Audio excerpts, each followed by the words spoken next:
Commander Elena Voss sat in the quiet observation deck of Deep Space Station Omega, watching the stars beyond Earth's outer rim. The coffee in her cup had gone cold hours ago, but she barely noticed. Her shift was almost over when the communication array began flashing red warning lights. "Commander, we're receiving an encrypted signal on emergency frequencies," called out Lieutenant Beck from the communication station.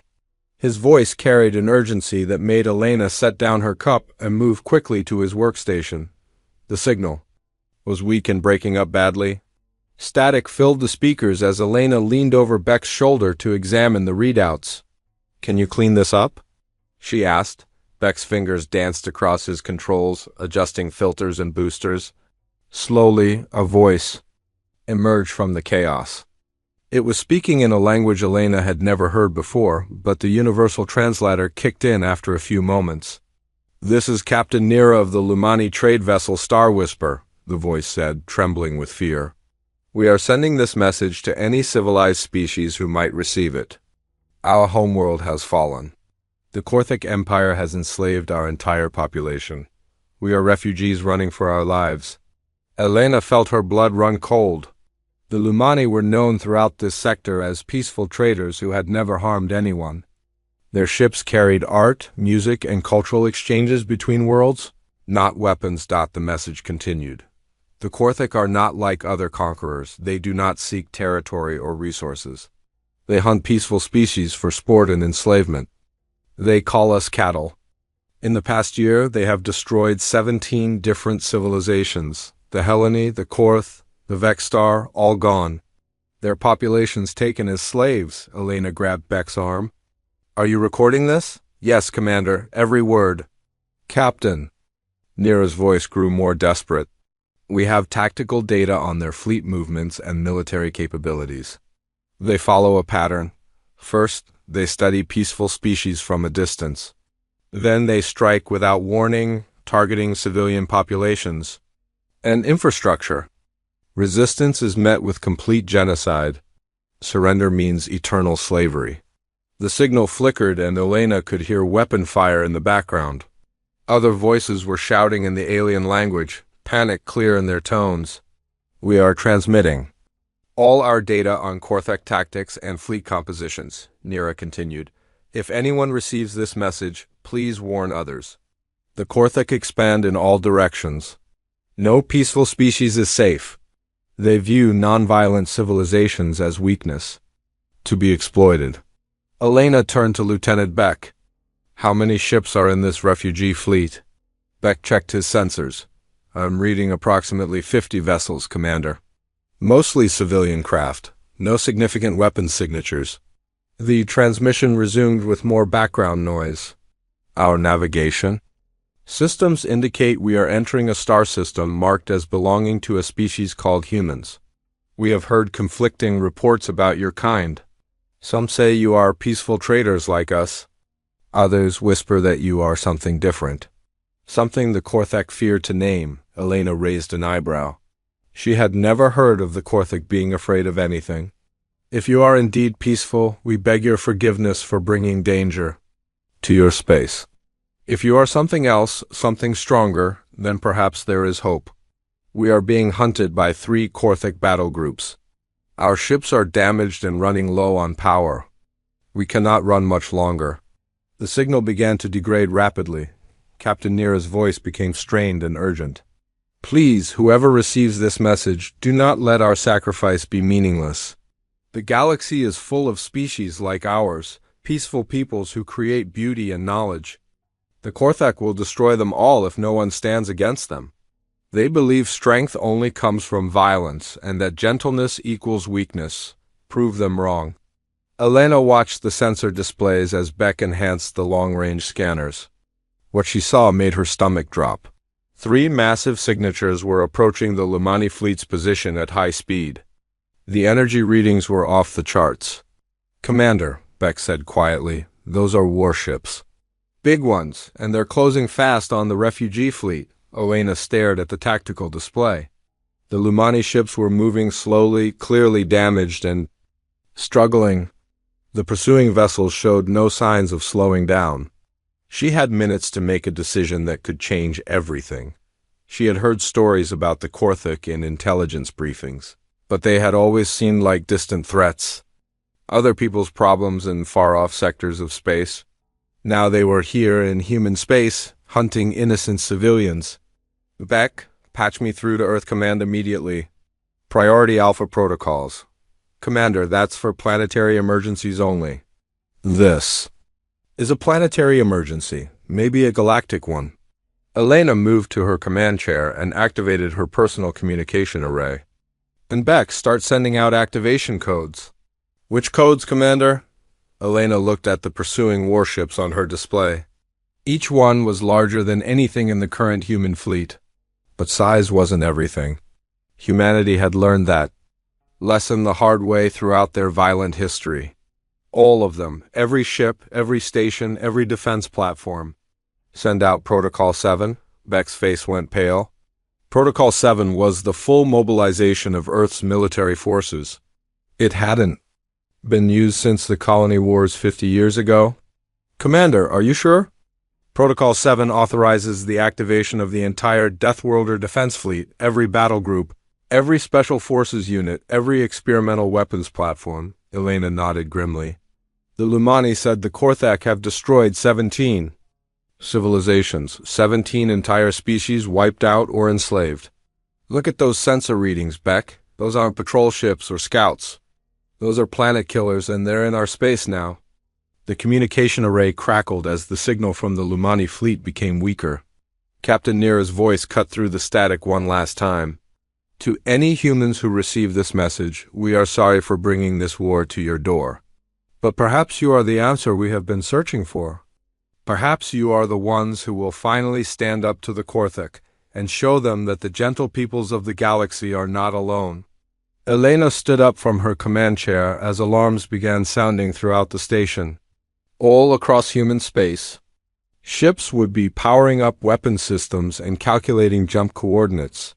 The largest military mobilization in human history was beginning. Beck, get me Admiral Kane at Fleet Command. Tell him we have a situation that requires immediate response. What should I tell him, Commander? Elena looked at the tactical display one more time.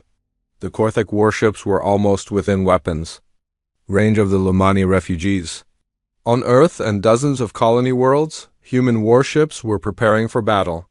Tell him that humanity just received a distress call from innocent civilians being hunted by genocidal slavers.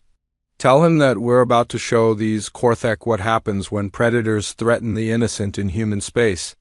The signal from the Lumani fleet suddenly cut to static as massive energy discharges lit up the sensor displays. The hunt had begun, but the hunters had no idea what they had just awakened. Admiral Marcus Kane was reviewing supply reports in his office when the emergency transmission arrived from Deep Space Station Omega. The holographic display showed Commander Voss's face, tight with urgency and something else Kane recognized. From his own mirror during wartime, the look of someone who had seen too much. Admiral, we have refugees from a species called the Lumani requesting immediate assistance. They're being hunted by something called the Korthik Empire. Sir, these aren't raiders or pirates. According to the intelligence data they transmitted, the Korthik have systematically destroyed 17 different peaceful civilizations in the past year alone. Kane leaned forward in his chair. Destroyed how? Complete conquest, Admiral. Populations. Enslaved, world stripped of resources, entire cultures wiped out. The Lumani say the Korthik view peaceful species as cattle to be harvested. Kane's jaw tightened. Throughout human history, there had always been predators who targeted the weak and innocent. It seemed the universe was no different. What's their current status? 3 Korthik battle groups are closing on their position. The refugee fleet consists of approximately 50 civilian vessels, most damaged and low on power. Admiral, they're going to be slaughtered unless we intervene. Kane stood up and walked to the large view screen that dominated one wall of his office. Beyond the transparent aluminum, he could see the orbital shipyards where dozens of human warships floated in various stages of construction and maintenance. Commander Voss, you activated Protocol 7? Yes, sir. Given the scope of the threat and the implications for other peaceful species in the galaxy, I felt full mobilization was warranted. Kane nodded. Elena Voss had been his student at the Naval Academy 20 years ago. If she said the situation required Protocol 7, he trusted her judgment completely. Very well, Commander. Protocol 7 is confirmed and authorized. All fleet. Elements are to achieve combat readiness within 6 hours. Admiral Kane out? The moment the transmission ended, Kane activated his command console. Across human space, on dozens of worlds and hundreds of space stations, the most powerful military force in known space began to wake up. On Luna Base, Colonel Rita Stone was leading her Void Rangers through zero-gravity combat training when the activation codes reached her personal communicator. She had been expecting this call for months. Intelligence reports had been filtering in about aggressive expansions in distant sectors, but this was the first direct threat to human space. Rangers, gear up for immediate deployment, she announced. To her elite troops, this is not a drill. We have civilians under attack by hostile forces. Her second-in-command, Major Tom Bradley, raised his hand. Ma'am, what's our target? Stone checked her mission briefing as it downloaded to her tactical. Display unknown hostile force called the Korthik Empire. They specialize in enslaving peaceful civilizations. Our job is to make sure they learn what happens when they threaten innocence in human space. The Rangers cheered. They had trained for this moment their entire careers. Every man and woman in the unit had volunteered for the most dangerous missions humanity could offer. The chance to protect civilians from genocidal slavers was exactly why they had joined DOT in the asteroid belt. Captain Jake Morrison stood on the bridge of the heavy assault carrier Thunderhawk. His ship was one of the new experimental designs, built specifically for rapid deployment and overwhelming firepower. When the activation codes reached his vessel, Morrison smiled grimly. All hands, this is the captain, he announced over the ship's communication system. We have just received authorization for immediate combat deployment. Our mission is to assist refugee civilians being hunted by hostile forces. This is what we trained for, people. Let's show these Korthik what human hospitality looks like. The Thunderhawk's massive engines began their startup sequence as fighters and bombers launched from the carrier's bays. Each pilot had been handpicked for their skill and dedication to protecting civilian populations. Meanwhile, in a different part of the galaxy, General Vex of the Korthik Empire stood on the bridge of his flagship, watching the pursuit of the Lumani refugees with satisfaction.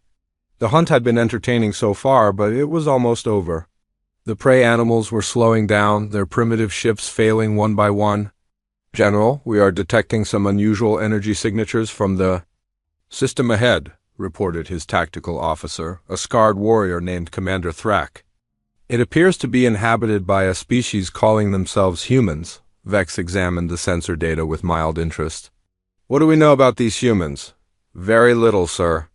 Our scouts report they have some spacefaring capability and appear to control several worlds in this region. Initial observations suggest another peaceful trading civilization. Vex laughed coldly. Perfect. After we finish with these Lumani cattle, we can begin evaluating the human population for harvesting. 2 species for the price of 1 hunt. Shall I prepare the standard intimidation protocols, General? Not yet, Commander. Let us see how these humans react to our presence first. Sometimes the prey animals surprise us with their cowardice. Back in human space, the response was anything but cowardly. Admiral Kane stood in the Fleet Command Center, watching as tactical displays showed hundreds of human warships moving into formation. The sight never failed to impress him, but today it carried special significance. Admiral, all fleet elements report ready for immediate deployment, announced his Chief of Staff, Captain Lisa Chun. Total force strength is 847 combat vessels, ranging from destroyers to dreadnoughts, Kane nodded. And our special assets? The Void Rangers are deploying from Luna Base. The Thunderhawk battle group is moving to intercept position. All stealth reconnaissance units are already en route to gather intelligence on these Korthik forces. Good. What about our refugee situation? Captain Chun consulted her displays. Long-range sensors are picking up additional distress signals. It's not just the Lumani Admiral. We're receiving calls for help from at least 3 other species, something called the Velthari, the Taurans, and the Grexani, all report being hunted by Korthak forces. Kane felt his anger building. This wasn't just an isolated incident. The Korthak were conducting a systematic campaign of genocide against peaceful civilizations throughout this entire sector of space. "Sir," called out Lieutenant Commander Davis from the intelligence station, "we're getting more detailed tactical data from the refugee ships. The Korthak fleet composition is larger than initially estimated. We're looking at potentially thousands of warships spread across multiple battle groups." Kane studied the updated threat assessment. The numbers were sobering but not insurmountable. Humanity had faced overwhelming odds before and emerged victorious through superior tactics, technology, and sheer determination. "Captain Chun, signal. All fleet commanders, we are about to engage an enemy that has never faced serious resistance. They're used to fighting peaceful civilizations that surrender or flee. They have no experience fighting a species that evolved through constant warfare and considers the protection of innocence a sacred duty. What are your orders, Admiral?" Kane looked at the tactical display showing the Korthak forces closing on the refugee fleets. In a few hours, hundreds of thousands of innocent civilians would be dead or enslaved unless humanity intervened. "Signal the fleet. All ships are weapons-free upon contact with Korthak forces. Rules of engagement are simple. Protect the refugees at all costs and show these Korthak predators what happens when they hunt in human space." The largest military mobilization in human history was about to teach the galaxy's most feared predators that they had finally found prey that could bite back. The first human ships to reach the refugee fleet arrived just as the Korthak vessels opened fire. Captain Lisa Chen commanded the destroyer Defiant, one of the fastest ships in the human fleet. Her vessel dropped out of hyperspace directly between the fleeing Lumani civilians and their pursuers. "All stations report ready for combat," announced her weapons officer, Lieutenant Rodriguez. "Enemy vessels are maintaining pursuit course, range 40,000 kilometers and closing." Chun studied the tactical display with professional interest. The 3 Korthak ships were massive, easily twice the size of her destroyer. Their hulls were dark and angular, designed to inspire fear rather than efficiency. Weapon ports bristled along their sides like the teeth of some prehistoric predator. "Communications, open a channel to the lead Korthak vessel," Chun ordered. "Channel open, Captain." "This is Captain Lisa Chun of the Human Confederation vessel. Defiant, you are pursuing civilian refugees in human-protected space. Cease your attack immediately and withdraw." The response came quickly in a harsh, guttural language that the universal translator struggled to process. When it finally came through, the voice was filled with contempt and amusement. "Human creature, I am War Commander Drac of the Korthak. 3rd Hunt Fleet, your pathetic vessel is no match for our battle cruisers. Withdraw immediately or be destroyed along with the prey animals you seek to protect." Chun looked at her tactical officer. "Assessment? 3 heavy cruisers, Captain. Significant armor and shielding. Weapons appear to be plasma-based energy. Systems. They're designed for overwhelming firepower rather than precision. And their tactics? Straight-line approach, no evasive maneuvers. They're not even trying to coordinate their attack patterns. It's like they expect us to run away." Shin smiled coldly. "Well, they're about to learn something about human nature. All hands battle stations. Target the lead cruiser's weapon systems, fire when ready." The Defiant's advanced targeting computers locked onto the Korthak flagship. Human weapons technology had been refined through centuries of warfare between competing human factions. Every system was designed for maximum efficiency and lethality. "Firing," announced Rodriguez. The destroyer's main guns unleashed a concentrated barrage of coherent energy beams and kinetic projectiles.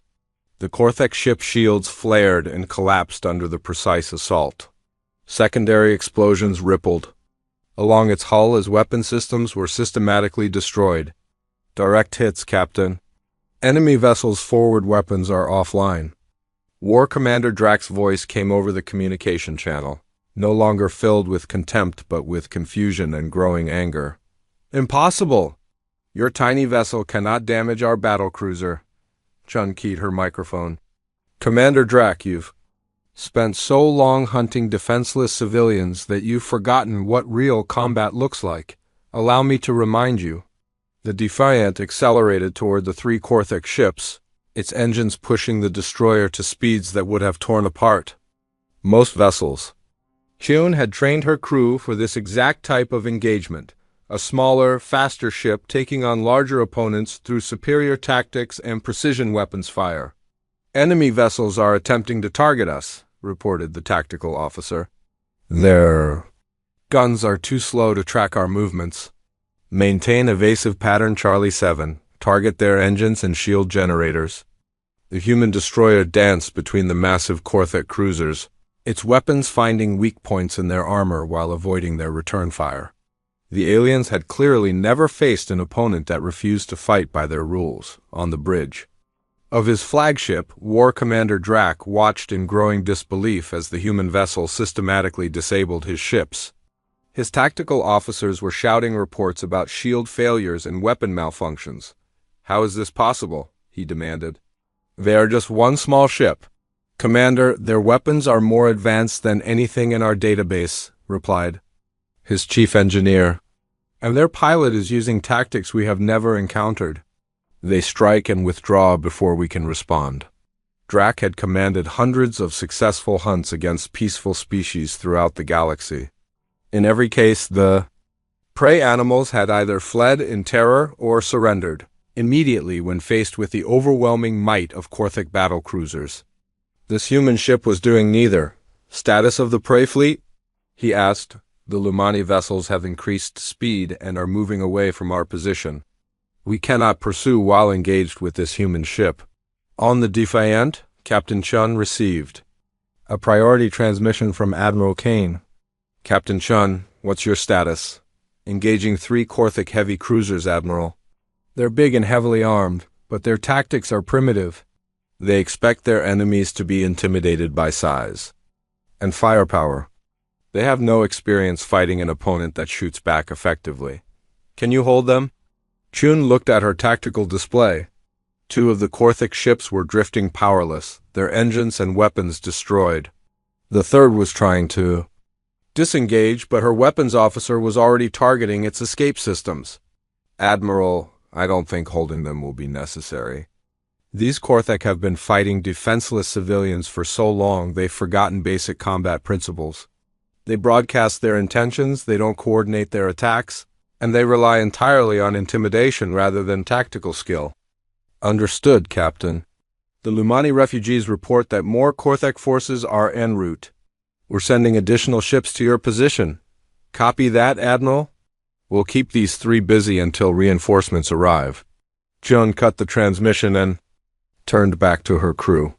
Continue targeting the remaining cruiser, and signal the Lumani fleet that they're under human protection now. On the refugee vessels, Captain Nira watched the battle through her ship's sensors with amazement. The single human destroyer was systematically destroying 3 ships that could have wiped out her entire fleet within minutes. Captain, called her communications officer, we're receiving a transmission from the human vessel. Nira activated her view screen to see Captain Chun's face. The human looked calm and professional, as if engaging 3 massive warships was just another day at the office. Captain Nira, this is Captain Chin of the human vessel, Defiant. Your ships are now under the protection of the Human Confederation. Please maintain your current course while we deal with your pursuers.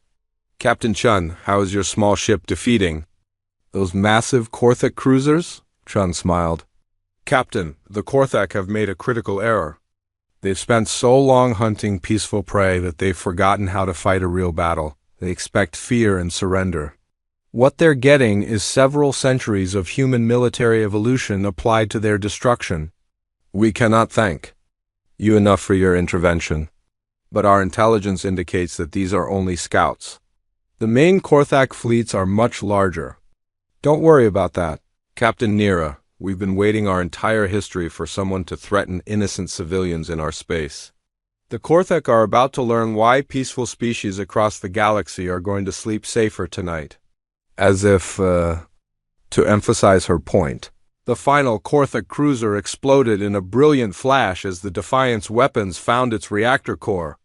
War Commander Drax's final transmission was a mixture of rage and disbelief that such a small vessel could have destroyed. His entire battle group. Captain Chun looked at her crew with pride. Well done, everyone. Signal Fleet Command that first contact with Korthak forces has been successful. Tell them we're ready for whatever they send next. The message that went out across human space was simple but clear. The Korthak Empire had just discovered that their easy hunting days were over. Supreme War Chief Gravok received the report of War Commander Drax's defeat with cold fury. In his 300 years of conquest, no prey species had ever destroyed an entire Korthak battle group. The massive holographic display in his command chamber showed the tactical data from the engagement, and what he saw disturbed him more than he cared to admit. "Show me the analysis again," he commanded his senior tactical advisor, General Vex. "Supreme War Chief, the humans employed tactics we have never encountered. Instead of fleeing or surrendering when faced with superior numbers and firepower, they attacked immediately. Their vessel used speed and precision weapons to systematically disable our ships while avoiding return fire." Gravok studied the combat recordings. The human destroyer had moved like a predator, striking weak points with surgical precision. "These humans fight like hunters, not prey animals." "Yes, Supreme War Chief. Our intelligence reports indicate they evolved on a Deathworld with multiple apex predators. Warfare appears to be their natural state." Gravok's mandibles clicked together in thought.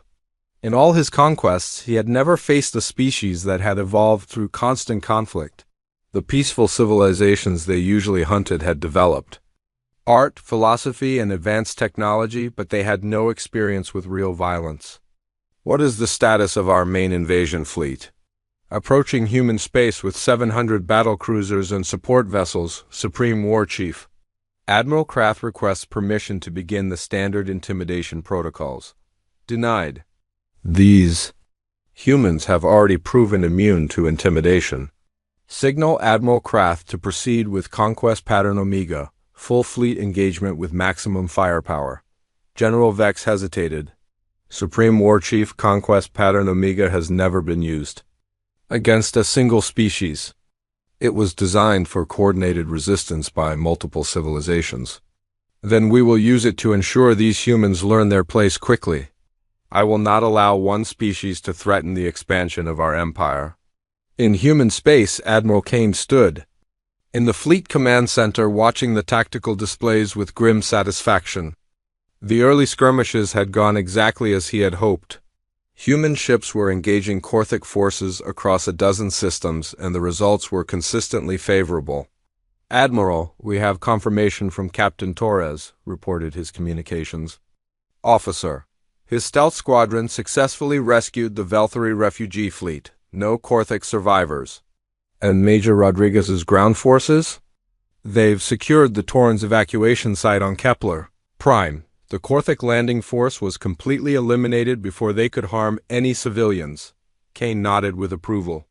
The human fleet had split into rapid response task forces, abandoning traditional formation fighting in favor of guerrilla warfare tactics. It was a strategy that played to humanity's strengths while exploiting the Korthak weakness for predictable, overwhelming force. Captain Maria Santos called in from her orbital fire support position above New Geneva Colony. "Admiral, we have multiple refugee camps secured and under protection. The alien civilians are amazed that we're risking human lives to protect them. Captain Santos, make sure they understand that protecting innocent lives is not a risk for humanity. It's our purpose." The tactical display updated with new intelligence from reconnaissance drones. What Kane saw made him call for an immediate conference with his senior commanders. "All task force leaders, priority communication. We have a development." Within minutes, holographic projections of his key commanders appeared around the conference table.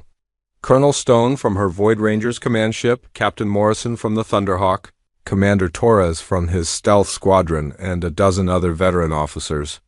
Ladies and gentlemen, long-range sensors have detected the main Korthek invasion fleet. 700 vessels, including ships we classify as super dreadnoughts. They're not coming to intimidate us. They're coming to destroy us. Colonel Stone leaned forward. Admiral, what's their estimated time of arrival? 18 hours to the outer defense perimeter. But they're not following standard invasion routes? Intelligence suggests they're planning to bypass our defensive positions and strike directly at civilian targets. Captain Morrison's image flickered as his ship maneuvered through an asteroid field. So that's consistent with everything we've learned about Korthek tactics. They target civilians to force military surrender, which means they still don't understand who they're fighting, Kane said with a cold smile. They think threatening human civilians will make our military forces surrender to protect them. Commander Torres spoke up from his stealth frigate. Admiral, what they don't realize is that threatening human civilians will make our military forces fight harder than they've ever fought before. Kane activated the main tactical display, showing the projected Korthek approach routes. Here's what we're going to do. We're going to let them come. We're going to make them think they're succeeding. And then we're going to show them what happens when predators threaten human families. The plan he outlined was audacious even by human standards. Instead of meeting the Korthek fleet in traditional battle formation, the human forces would scatter throughout the system using asteroid fields, nebulae, and debris clouds as cover. When the aliens arrived expecting easy targets, they would find themselves surrounded by an enemy that specialized in ambush tactics. Colonel Stone, your Rangers will spearhead boarding operations on their command ships. We need to disrupt their coordination and gather intelligence on their fleet capabilities. Understood, Admiral. My people are ready. Captain Morrison, the Thunderhawk will serve as mobile command base. Your fighter squadrons will provide rapid response wherever the fighting is heaviest. Copy that, sir. We'll be ready to support any engagement. Commander Torres, your stealth ships will be our eyes and ears. I want real-time intelligence on every Korthek vessel as they enter the system. Kane looked around the table at the faces of humanity's finest military commanders. Each one bore the scars and experience of a lifetime spent preparing for exactly this moment. Make no mistake, people. This is the largest fleet action in human history. We're outnumbered 7-1 by an enemy that has never known defeat. But they've made one critical error in judgment. What's that, Admiral? Asked Colonel Stone. They think we're like every other species they've conquered. They think we'll surrender to save civilian lives. They have no idea that threatening innocent humans doesn't make us surrender. It makes us absolutely ruthless. The conference ended with final preparations for the coming battle. Across human space, families said goodbye to their military relatives, knowing that the outcome of the next engagement would determine whether peaceful civilizations throughout the galaxy would live free or die in chains on the approaching Korthek fleet. Admiral Krath studied the intelligence reports about human defensive positions with growing confidence. The prey animals had scattered their forces instead of concentrating them for defense. It was exactly the kind of tactical error he expected from a species that had never faced the full might of the Korthek Empire. Admiral, we are detecting multiple small human vessels throughout the system, reported his sensor officer. They appear to be using civilian shipping lanes and asteroid fields for concealment. Perfect, Krath replied. They are hiding like the prey animals they are. When we arrive, they will see the futility of resistance and surrender to protect their civilian populations. What Admiral Krath did not realize was that the scattered human forces were not hiding in fear. They were positioning themselves for the largest coordinated ambush in military history, and every single ship was crewed by warriors who had volunteered to die before allowing innocent civilians to be harmed. The Kepler Nebula had been chosen as humanity's final battleground for good reason. The dense clouds of ionized gas and electromagnetic storms would disrupt sensors and communications, turning the coming battle into a series of close-range engagements. Where human tactics and training would prove decisive, Admiral Kane stood on the bridge of his flagship, the massive dreadnought Retribution, watching as the Korthic invasion fleet emerged from hyperspace exactly where his intelligence officers had predicted. 700 warships, each one larger and more heavily armed than most human vessels, spread out in a formation designed to inspire terror and despair. "Admiral, enemy fleet is entering the nebula," reported his tactical officer, Commander Patricia Wells. "Their lead elements are already experiencing sensor degradation." "Perfect. Signal all task forces, execute Operation Wolfpack." Throughout the nebula, human ships that had been drifting silently among the gas clouds suddenly came alive. Engines flared to life as destroyers, cruisers, and frigates moved into attack positions.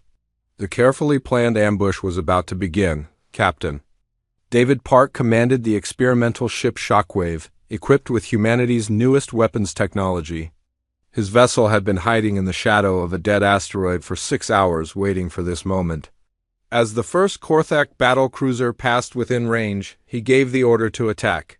"All weapons fire for effect." The Shockwave's experimental plasma cannons unleashed devastating energy beams that punched through the alien ship's shields like they were made of paper. The Korthic vessel, caught completely by surprise, exploded in a brilliant fireball that lit up the entire nebula. "Direct hit, Captain," reported his weapons officer. "Enemy vessel destroyed. Signal the fleet. Weapons are fully effective against Korthic shielding. All ships are authorized to engage at will." The message spread throughout the human fleet like wildfire. Within minutes, dozens of similar engagements erupted across the nebula, as human ships emerged from concealment to strike at the confused and disoriented invaders. On the Korthic flagship, Admiral Krath watched in growing alarm, as his tactical display showed ship after ship vanishing from his fleet roster. The humans were not fighting like any prey species he had ever encountered. Instead of massing their forces for defense, they were attacking from multiple directions simultaneously. "Admiral, we are taking heavy casualties," reported his tactical coordinator. "The humans are using the nebula to mask their approach. Our sensors cannot track them effectively." "Impossible. 700 ships cannot be defeated by this ragtag collection of prey animals." "Sir, recommend we withdraw to clear space where our superior numbers can be brought to bear?" Krath's mandibles clicked in fury. "Never. Signal all ships to increase firepower and target anything that moves. These humans will learn to fear the might of the Korthic Empire." But the humans had no intention of allowing the alien fleet to regroup. Colonel Riddestone led her Void Rangers in a series of boarding actions that targeted the largest Korthak vessels.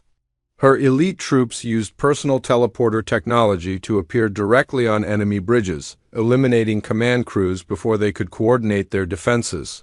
"Rangers, this is Stone," she broadcast to her scattered teams. "Remember, we're not just fighting for humanity today. Every peaceful species in the galaxy is counting on us to prove that predators can be stopped." Her words proved prophetic as the refugee fleets that had been hiding on the edge of the system suddenly joined the battle. The Lumani, inspired by human courage, used their advanced sensors to guide human weapons to their targets. The Crystalline Velthari employed their unique technology to disrupt Korthic shield generators. Even the aquatic Taurans contributed by coordinating rescue operations for damaged human ships. Captain Nira of the Lumani vessel Star Whisper opened a communication channel to Admiral Kane. "Admiral, our people have never seen anything like this. You're fighting a fleet 10 times your size to protect species you barely know." Kane's voice came back steady and determined. "Captain Nira, this is what humans do. We stand between predators and innocents. Today we stand for every peaceful species in the galaxy." The tide of battle turned decisively when Captain Morrison's carrier Thunderhawk launched its full complement of fighters and bombers into the heart of the Korthic formation. The small, fast human craft swarmed around the massive alien ships like angry insects, their precision weapons targeting critical systems with devastating effect. Supreme War Chief Gravok had traveled to the battle personally, confident that his Presence would ensure victory. Now he stood on his command bridge watching his mighty fleet being systematically destroyed by an enemy he had dismissed as weaklings. How is this possible? He demanded of General Vex. They are outnumbered 7-1. Supreme War Chief, the humans fight like nothing we have ever encountered. They do not seek to preserve their forces or minimize casualties. They fight to win at any cost. Their damaged ships ram our vessels rather than retreat. Their pilots sacrifice themselves to protect their larger ships. This is not the behavior of prey animals. Gravok watched as another of his super dreadnoughts exploded under concentrated human fire. The alien commander was beginning to understand a truth. That would reshape the balance of power in the galaxy. Humanity was not another peaceful species to be conquered. They were apex predators who had temporarily stopped fighting each other to deal with a common threat. Signal Admiral Kane, Gravok ordered. I would speak with him. The communication established, Gravok found himself looking at a human who showed no fear, no desperation, only cold determination. I am Supreme War Chief Gravok of the Korthic Empire. Your resistance is impressive, but futile. Surrender now, and your people will be granted the honor of serving the Empire. Kane's expression did not change. War Chief Gravok, I am Admiral Marcus Kane of the Human Confederation Fleet. You have entered our space hunting innocent civilians. You have threatened peaceful refugees under our protection. Surrender immediately and your surviving crews will be treated according to our laws of war. Gravok laughed, though the sound held less confidence than before. You cannot be serious. Even if you defeat this fleet, the Empire has thousands more ships. We rule hundreds of worlds. War Chief, you've spent so long hunting defenseless prey that you've forgotten a basic truth about predators. Eventually you encounter something that hunts back. Today you learn that the age of easy conquest is over. The final phase of the battle began when human ships started coordinating their attacks with deadly precision. Instead of individual ship actions, entire battle groups moved in perfect synchronization, concentrating their firepower on single targets before dispersing. To avoid return fire, Captain Park's experimental ship Shockwave found itself in direct combat with Gravok's flagship. The massive Korthek vessel was 5 times larger and carried weapons that could destroy planets. But the human captain had advantages that no amount of size or firepower could overcome. This is for every innocent civilization you've destroyed, Park said as he targeted the alien ship's reactor core. The explosion that followed could be seen throughout the nebula. The death of the Korthic flagship marked the end of organized resistance as the surviving alien ships began to flee in all directions. Admiral Kane opened a general communication channel that reached every ship in both fleets. This is Admiral Kane to all vessels. The Korthic Empire's invasion of human space has failed. To any surviving Korthic commanders, you have one chance to withdraw peacefully. Any ship that continues hostilities will be destroyed. The response was immediate. Of the 700 ships that had entered the nebula, less than 200 remained functional, and most of those were already turning away from human space as fast as they're damaged. Engines could carry them. Captain Nira's voice came over the communication system, speaking for all the refugee species who had witnessed the battle. Admiral Kane, how can we ever thank you? You have given us something we thought was lost forever, hope. Kane looked out at the debris field that had once been the most powerful invasion fleet in Korthic history. Captain Nira, make sure every peaceful species in the galaxy knows what happened here today. Let them know that predators can be stopped, that innocence can be protected, and that the strong have a duty to stand guard over the weak. The news of humanity's victory spread across the galaxy faster than the speed of light. On 1,000 worlds, peaceful civilizations looked up at the stars and realized they were no longer alone.